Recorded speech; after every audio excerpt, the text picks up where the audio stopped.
1 โครินธ์บทที่ 3 พี่น้องทั้งหลายข้าเจ้า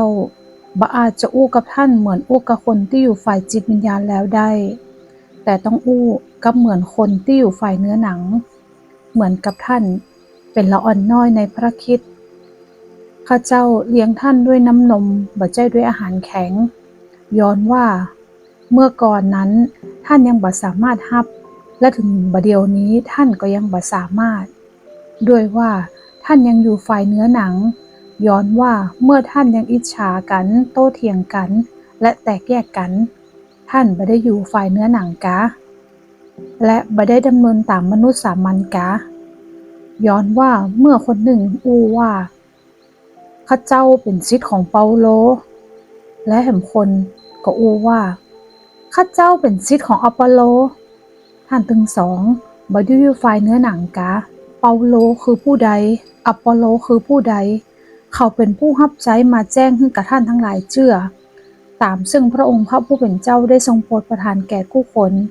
ข้าเจ้าได้ปลูกอปอลโลได้รดน้ำแต่พระเจ้าทรงยะให้เติบใหญ่ย้อนว่าจะอันคนที่ปลูกและคนที่รดน้ำบ่สำคัญอะหยังแต่พระเจ้าผู้ทรงโปรดให้เติบใหญ่นั้นต่างหากล่ะที่สำคัญดังนั้นคนที่ปลูกและคนที่รดน้ำก็เป็นหมู่เดียวกันแต่ผู้คนก็ได้ค่าจ้างของตัวเก่าตามที่ตัวเก่ายะไว้ย้อนว่าเฮาทั้งหลายเป็นผู้ร่วมทำกันด้วยกันกับพระเจ้าท่านทั้งหลายเป็นให้นาของพระเจ้าและเป็นตึกของพระเจ้าโดยพระคุณของพระเจ้าซึ่งได้โปรดปรานแก่ข้าเจ้าได้วางหากลงแล้วเหมือนนายช่างผู้ชำนาญและแห่งคนหนึ่งก็มาก่อขึ้นขอให้ผู้คนจงระวังให้ดีว่าเขาก่อขึ้นจะใดย้อนว่าผู้ใดจะวางหากอื่นแห่งบ่ได้แล้วนอกจากที่วางไว้แล้วคือพระเยซูและบนหากนั้นถ้าผู้ใดจะก่อขึ้นด้วยทองคำเงินเพชรพลอยไม้หญ้าแห้งหรือฟางการงานของแต่ละคนก็จะได้ปรากฏให้หัน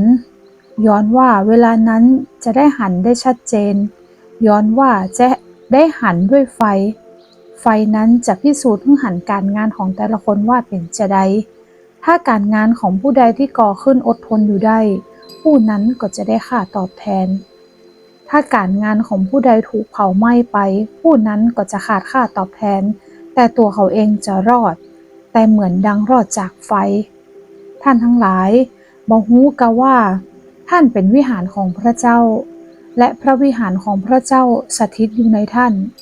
ถ้าผู้ใดทำลายวิหารของพระเจ้าพระเจ้าจะทรงทำลายผู้นั้นพระวิหารของพระเจ้าเป็นที่บริสุทธิ์และท่านทั้งหลายนั้นเป็นพระวิหารบัดนี้ฮื้อคนใดมาจุท่านถ้าผู้ใดในพวกท่านคิดว่าเป็นคนมีปัญญาตามหลักของยุคนี้ขอให้คนนั้นเป็นคนง่าวจึงจะเป็นคนมีปัญญาได้ย้อนว่าปัญญาของโลกนี้เป็นความง่าวเขาจำเพาะพระพักพระเจ้าด้วยที่มีเขียนไว้แล้วว่า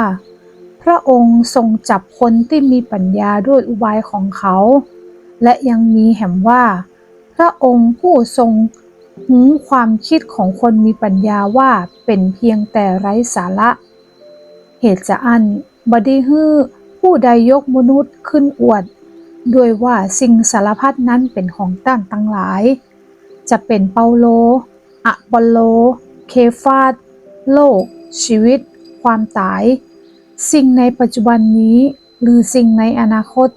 สิ่งสารพัดนั้นเป็นของท่านทั้งหลายและท่านทั้งหลายเป็นพระคริสต์และพระคริสต์ทรงเป็นพระเจ้า